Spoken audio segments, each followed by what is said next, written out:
We have all been in that situation. You see someone beautiful, you might even get the courage to go up and say hi. And then this happens.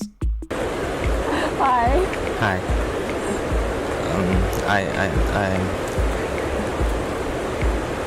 Do you have a boyfriend? Do I have a boyfriend? No, I don't. Do you have a phone number?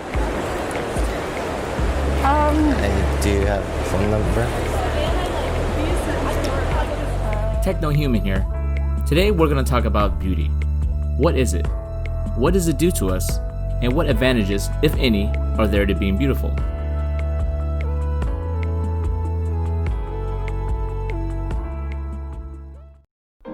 First off, what is beauty?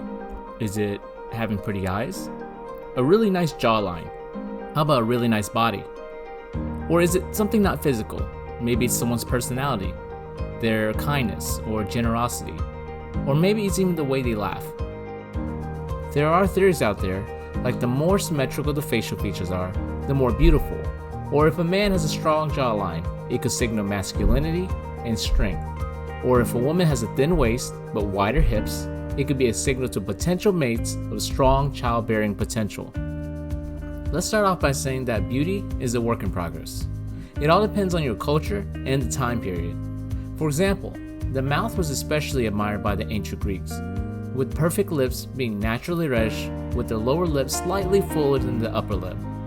The perfect chin to the Greeks was round and smooth, with no dimples. In Europe, during the Middle Ages, the beauty standard was fine blonde hair, like a golden wire, and if you didn't have it, you could dye it from dyes imported from the East. Looking at the more recent trends, in the 80s and 90s, women with big hair and thin bodies were the beauty standard. Contrast that with today, where the typical model has full lips and a big butt. It is now the norm for someone to download apps or apply Photoshop effects to keep up with that trend. So what happens to you when you see someone attractive? Well, first, dopamine is released.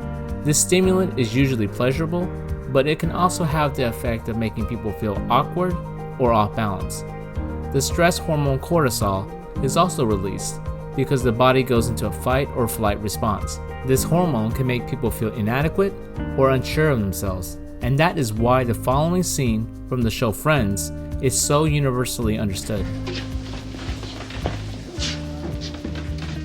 Yes. Hi. Okay, next word would be Chandler. Chandler is my name, and hi. Beauty can also produce the halo effect. When we see someone attractive, we are more likely to believe that they might be smart or kind or some other positive trait, which leads us to our next question. Is beauty important? Well, yes and no. Studies are still being done on this topic, but there are reports that suggest that if you are more attractive, it may be easier to get a job or promoted. It may also help you if you are in the sales profession, as the halo effect is sometimes that extra little nudge to close a deal. Now, there are some drawbacks to all this as well. Nobody wants to be judged by their looks all the time either.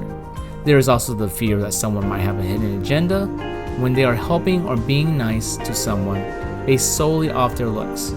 There is also the fear of not being taken seriously as well. So I want to ask you, what do you find beautiful? In my personal experience, I've met beautiful people who don't even see their own beauty. They sometimes have low self-esteem or are always seeking validation. I have also met people who have personalities that absolutely glow. And I believe that makes them more attractive. As always, if you like this video, please leave a like and subscribe, and thank you for watching.